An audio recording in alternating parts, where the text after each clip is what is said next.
Hello, everybody, and welcome to another edition of A Handful of Hope.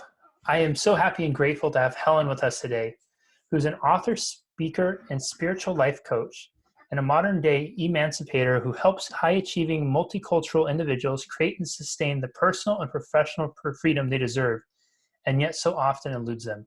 Helen's mission is to equip those individuals who are ready to make a profound shift with the mindset, skill set, and healing that allows them to powerfully and authentically create success from inside out, using their deepest truth and wisdom as their guide. Helen, welcome, and thank you so much for being here. Thank you so much for having me, Jesse. I love what you're doing here. Yeah, and one of the things, just reading your little bio there, I have to ask. You and I are very alike in this thinking, and I find that this thinking seems to elude a lot. We're in a culture of entrepreneurship and businesses where a lot of things that we get touted as values to treasure are grinding and crushing and who's working longer. Oh, you got up at 4 a.m. Well, I'm going to get up at 3 a.m. tomorrow. You stayed up until 10. I'm going to stay up until 11. You got 5 hours of sleep. Well, I'll get 4 hours of sleep. And so we hear mindset a lot, but we often don't hear mindset paired with healing. Yeah. Why is that such an important pairing? The head and the heart and the soul, actually, because we don't talk about the soul enough either, right? The spirit have got to work. If you're your most powerful, your most effective, efficient when you are whole. So you've got to bring in all aspects of the self, right? And traditionally we've been, we live very much above the neck. And there's a lot of real estate. The rest of the body, right? Has so much information, insight, guidance, direction to give us. So if we only rely on the head and the intellect and the logic, which is what we have been conditioned to do, we're leaving out, we're leaving money on the table, I like to say. Mm-hmm. And it's not just about the money. It's really that's just a metaphor, right? But it's literally because the outcome is not just what we make. It's the value of how we feel. And I always tell people, the money is the means for most of us. But the end result is really how we feel. We want to get it to be able to do this or feel free or whatever. So, and where is the feeling space? It's the heart. And if we're so focused on one aspect and leave the heart out, we're missing, and we wonder why we keep missing, and we keep looking for the next thing and the next thing. It's like trying to find an object in the upstairs closet that's really in the basement. You'll never find it. You'll always be frustrated. Mm-hmm. I love that. Helen, how do we even become aware of the disconnect between head, heart, soul? I feel like that, what's the expression? We don't know what we don't know. Yes. And it seems so many of our relationships with our heart are formed out of pain. Yes. Right? So when I feel massive pain, my feelings are hurt. Yeah. But when I'm not in pain, it's kind of like, we might even say we don't even feel, or we don't, or sometimes we might say, oh, that's kind of foo-foo or woo-woo or whatever it is to talk. But how do we begin to even identify that? What does that look like? Or maybe what does it feel like for us? Yeah. Well, I love that you brought that up, because a lot of people are not feeling. For years I had I always tell people I came to the mind through the body. I started my career as a physical therapist, and then I did massage therapy, and then over 15 years I evolved and had a complementary wellness center for 15 years. And so, but I'm curious by nature. I always wanted to understand. Like if somebody would come to me for a massage and they'd be like this, and then I'd work on them and they'd leave like this. And then an hour, and a week later, they'd come back like this. And I'm like, what happened? Right? Yeah. So I was always searching, like, what's the root? When I was a physical therapy, I'm like, what's the root of the pain? What's really, because what we know about the physical body is that the mind is what the brain interprets a nociceptive response as pain. It's not pain, and you don't feel it as pain until the brain interprets it as pain. And that's how somebody can literally have their hand cut off and feel no pain. They feel nothing. And till somebody points out that their hand is gone, right?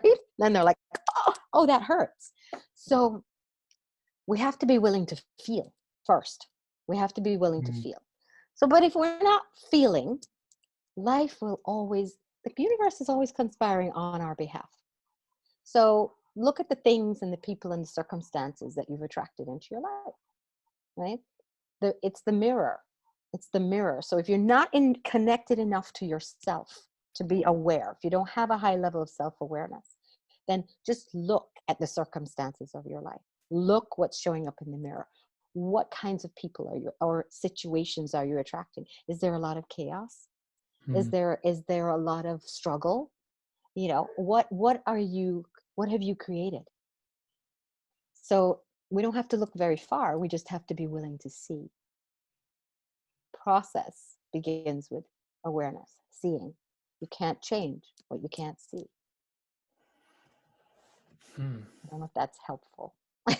Yeah, it's what's coming up for me right now is, so many of us live our life with the blinders on. Yes. And one of the really unique, I think, gifts that could come from this unique time we're in during time of the recording, we're in the middle of the Corona, COVID, lockdown, shelter in place, quarantine, is that people are having, perhaps for the first time, an awakening to the world that they always knew may not be the world that it will always be, which isn't necessarily a bad thing at all. You and I were talking beforehand about beautiful experiences watching Usain Bolt run in the 2012 Olympics, and how there was this massive pause for him. People who maybe normally didn't get along or normally didn't come together were all of a sudden watching and celebrating as one. So we have glimpses of this, but they're always contextual, right?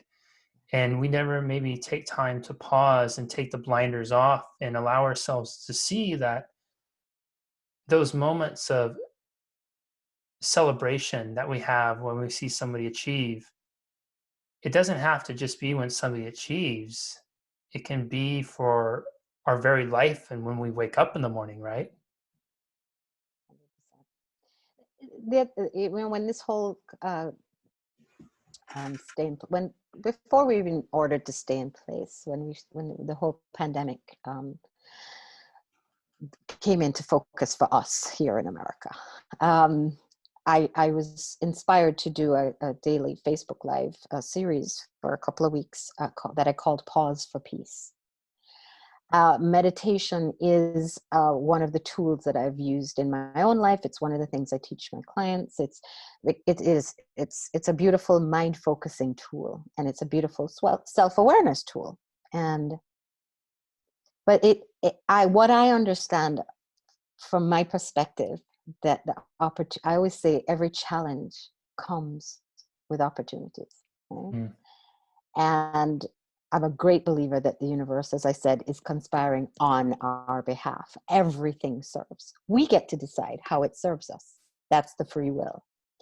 So in looking at the opportunity here, this global pandemic, the most obvious thing is the forced pause, slowing down. Some people have paused and some people have chosen not to, right? So it's still a choice, but the opportunity is there. And what happens when you slow down is your awareness expands if you let it.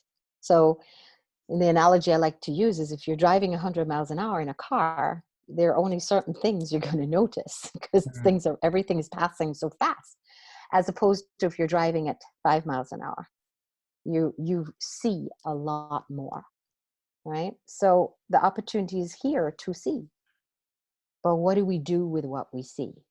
And what happens too, why people, I know for me in my earlier life, gosh, I was a certified workaholic, man, because the world that it gives you accolades for being a hard worker. And it was The second time when I burned out and I ended up literally almost dying, and woke up in the hospital looking at the ceiling going, seriously, I've got to figure this out.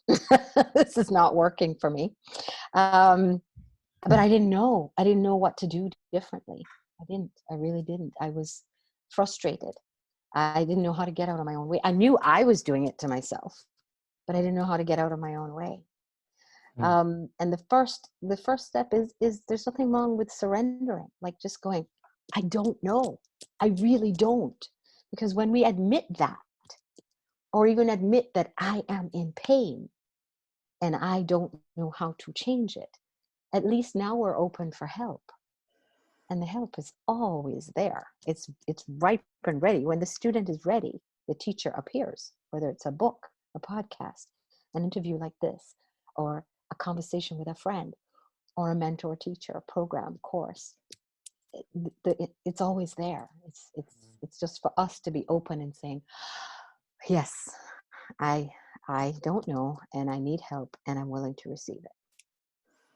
I resonate so deeply with that because as somebody who could also be easily a certified workaholic, Mm-hmm. and I was sharing with you beforehand my struggles with needing to be the expert or being that guy or whatever that is for in my head at that time. Part of that struggle has been always asking for help too. Mm-hmm. And asking for help would then, in my story, there's two versions of it. The one would be that if you have to ask for help, it means you don't know. And if you don't know, then it means you're not qualified for this, this, and this. Mm-hmm. And the other version is it's the version of, well, you've asked for help before, but you've been let down, Right. right? You've been Yes. asked for help before, so nobody's willing to help. Nobody's willing to step up and help. So you might as well just do it all on your own. Yeah. And I felt that though when you were saying that. And I know the truth is, so for people who might be wrestling with one of those dynamics, Yeah. they might feel what I just felt, that how true it is about being able to surrender because it gives you a space to receive help.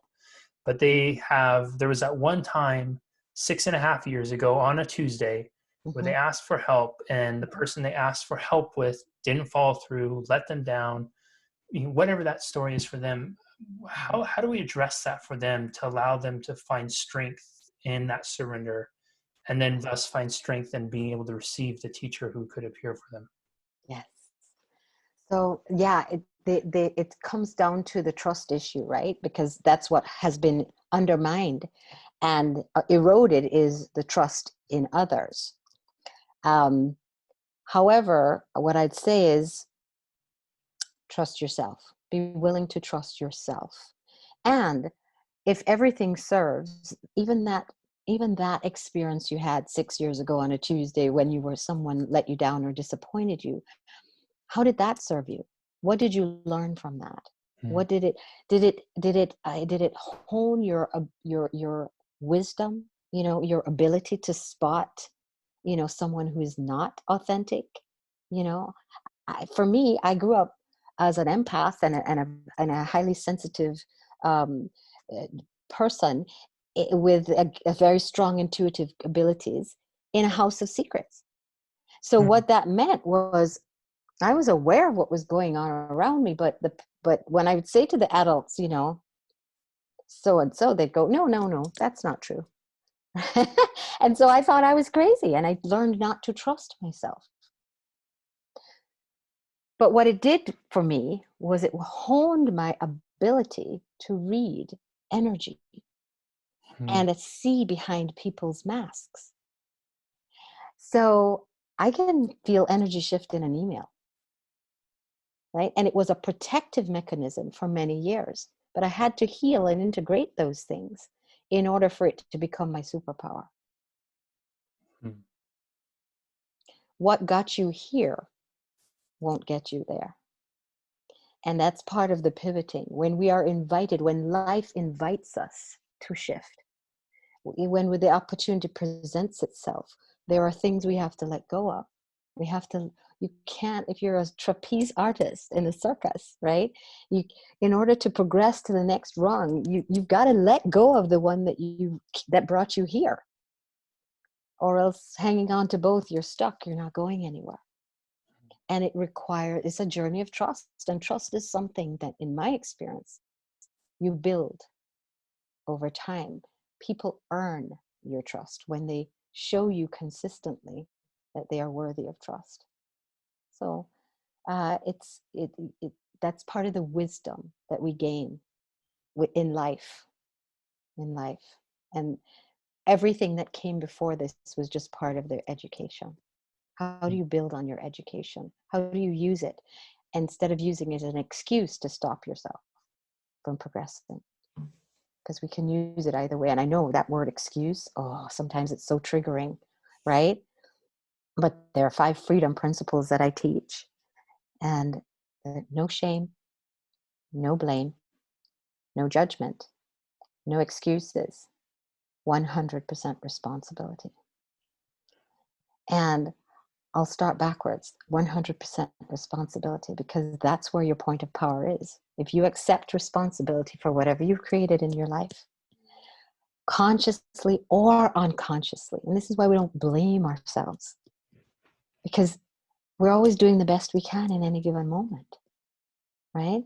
And you wouldn't look at a baby who doesn't know, who can barely crawl and say, why can't you do advanced calculus? What's wrong with you, right? Yeah. So I always say this journey of personal development, of self-growth, has got to be fueled by compassion and non-judgment, especially for yourself. Especially hold a space for yourself. So the no blame, because every time you blame someone or a situation, a person, you've given your power to that person or situation. You have to wait for them to change, for you to feel differently, right? When you take responsibility and you're like, okay, and not shame or blame yourself or judge yourself, judgment slams the door shut on possibilities. Because the universe says, oh yeah, okay, whatever you say. It's like, oh, that they're never going to buy my stuff. And so it is. Or I know the right person is absolutely going to find me. And so it is. Right? I can learn to trust again. I am gaining wisdom with every experience I have. I'm gaining experience, knowledge, understanding, wisdom. I trust that I will continue to grow and I will attract the right person and situation for me. That's so incredibly powerful. And at the same time, it's so contradictory to what we have pushed in the public, right? It, Yeah. it's the devil's advocate in me will just play this so we can have a discussion around it. Yeah. Yeah. And because you log in and it's the opposite. Well, it's not my fault that I'm poor, or it's not my fault that I'm this, or it's this person's fault. They did this to me, and this is why I'm in this position. And it seems that we have almost I don't know if agenda is even the right word, but agendas to develop metrics Mm-hmm. that reinforce that versus empower the opposite. It's, I remember we always had those adages, teach someone to fish, give them a fish, they'll eat for a day, teach them to fish, they'll eat for life. Yeah. But we seem to have now almost the conversation is, I have the fish and I'm going to withhold it from you. So it's just going to be another reason why that you are subservient. I've long said that I believe the two biggest businesses in the world are fear and mediocrity, Mm-hmm. right? Mm-hmm. Mm-hmm. So let's play devil's advocate for this a little bit. How I hear what you're saying, and how can that be true? Because I can't help where I was born. Mm-hmm. It's not my fault. My job is paying me this much money. I Mm-hmm. didn't ask to grow up in a poor family or a poor town or Yeah. education. Yeah. How do we handle that? Oh, it's so beautiful. I agree. If that is exactly what someone is feeling, they are perfectly correct. It is not your fault. It is your responsibility, though. It's not your fault where you started out. It's your responsibility to yourself and your joy and your life and your well-being to take back your power, to figure it out, and to make the best of this damn life. It doesn't matter where you started out. What matters is how you finish, where you end up. And once you decide, oh, I'm telling you, there's nothing, I have goosebumps just saying this. There is nothing more powerful than a decided person when all of you is on board. I sat down. I remember I was home on maternity leave with my third child. And so I was watching a lot of HGTV. And I wanted to buy a house separate. I lived in a house that my mother had helped me to build, townhouses beside each other. I was not enjoying living beside my mother at that time at all. Thankfully, all these years later, we've healed our relationship and we have a beautiful relationship. She's 91 years old now. Wow. She'll be 91 this year. But at that time, I felt very powerless because I wanted to move. And every time I looked, I couldn't afford something of equal to where I lived, right? I couldn't afford something. So I felt, and I was like, I have this business. I'm earning good money. But I don't feel like I have the power and the freedom to do what I really, really want. So I decided, I was watching HTV. This is the power of inspiration. I was watching it and would watch House Hunters. And I would watch them. They would go and see like 3 houses. That's probably what they edited down to. But I would watch that. And then they'd walk into a house and they go, we love it. We'll take it. And I said, I want to do that. The power of inspiration, right? And at the time, it took an average of like 4 months to get approved for a mortgage in Jamaica. And it was like a lot of hoops to jump through. Real estate was expensive, whatever. So I said, that's kind of when I'd been thinking about coming back to the States. I used to live in the States before, but I had given up my green card when I moved back home because I said I would never live here again. Never say never. And so it was interesting because it was 18 years later and my son was getting ready for college and I was like, oh my gosh, the dollar was like 70 to 1. And I was like, how am I going to stay here and send him to school there? And I just didn't see the how. I did not see the how, but I had a desire and I had a dream. And that's all you need to start. And then you start following the breadcrumbs, right? Start following the breadcrumbs. And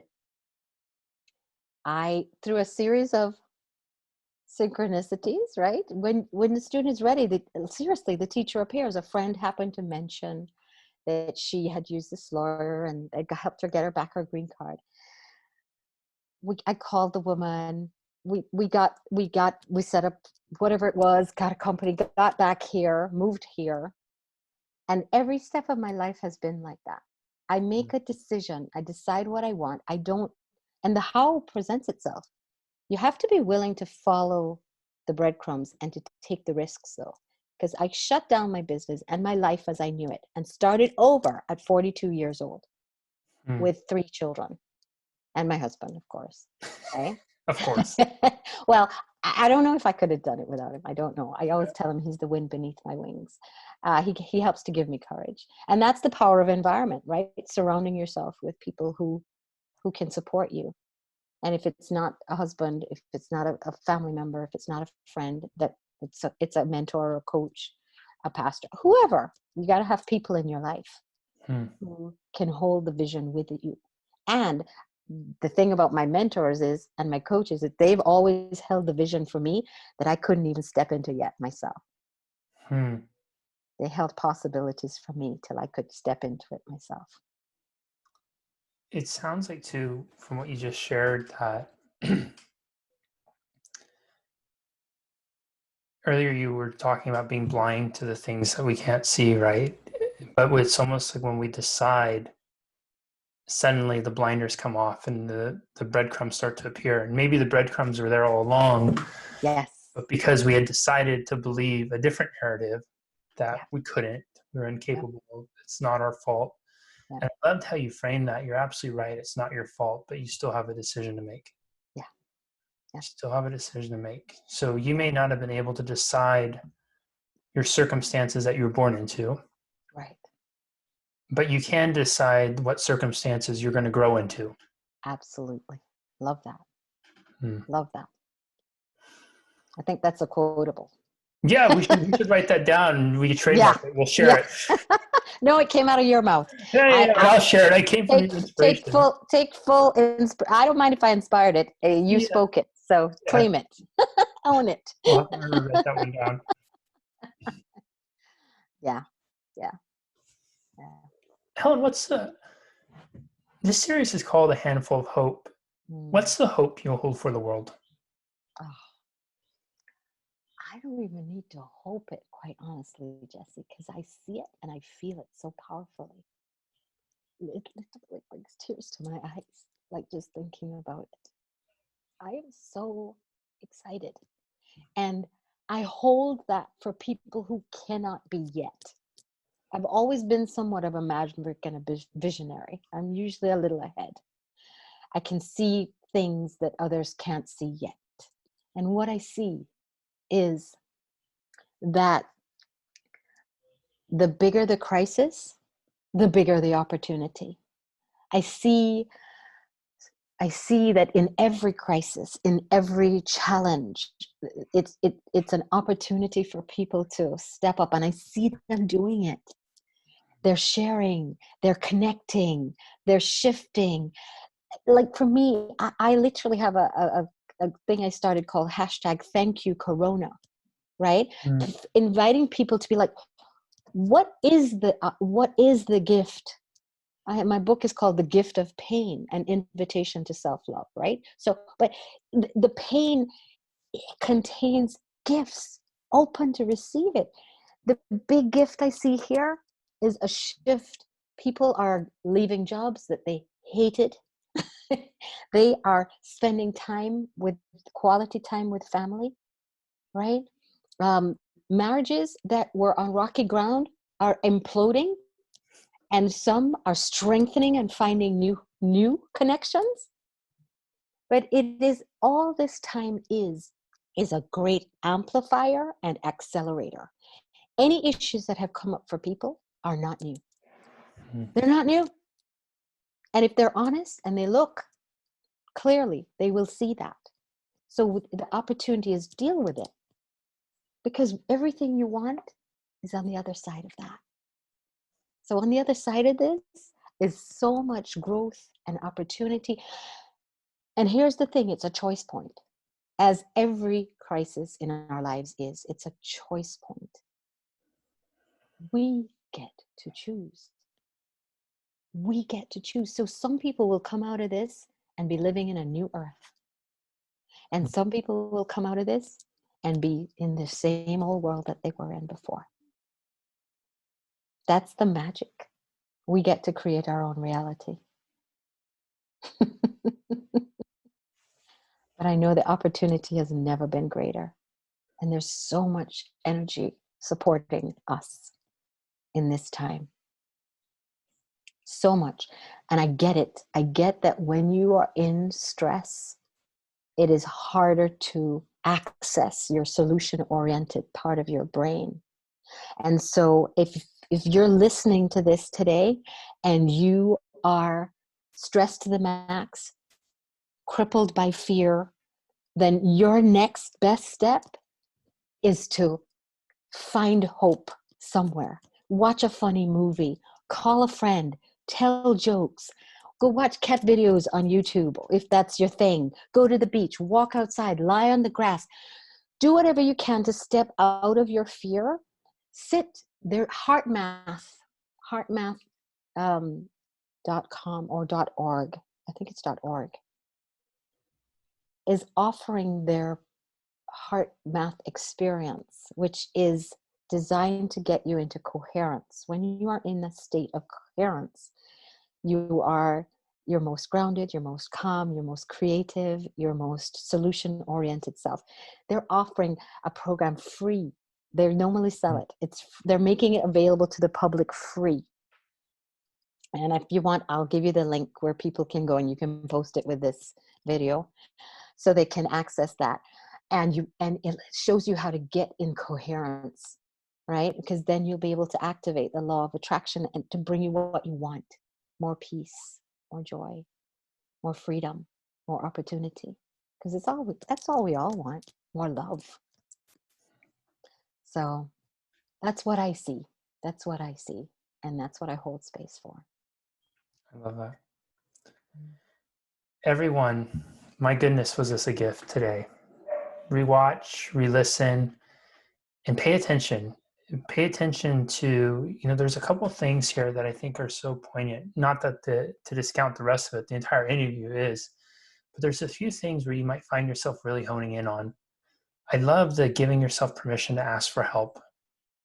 There you see that we jumped around on a few topics, but when you rewatch and re-listen, you'll see everything ties together. And you can almost see too this path to the breadcrumbs that's been there all along. It almost begins with asking for help. It almost begins with making a new decision. And perhaps one decision you can make today is to ask for help, ask for support, seek it out. Don't believe the old story that it won't work for you, or there's no one there or available. There really truly are. And if you just were willing to love yourself enough, coming back to love and joy, love yourself enough and to ask it from that state of expected joy in the future, you might just be pleasantly surprised. You might just start to see the breadcrumbs that were around you all the time, but you never could see before because you were so blinded by previous decisions that held you back, that kept you playing small, that made you believe that the old reality was the only reality that was available for you. Whether you're already living a great life and you're wanting to live a greater one, or you're just on your path beginning, each path is going to be aided dramatically by a decision. The greater the decision, the more heartfelt, the more heart-centered the decision, the greater and the more heartfelt and heart-centered the life will be that follows it. I loved the notion of that it all comes back to love and joy.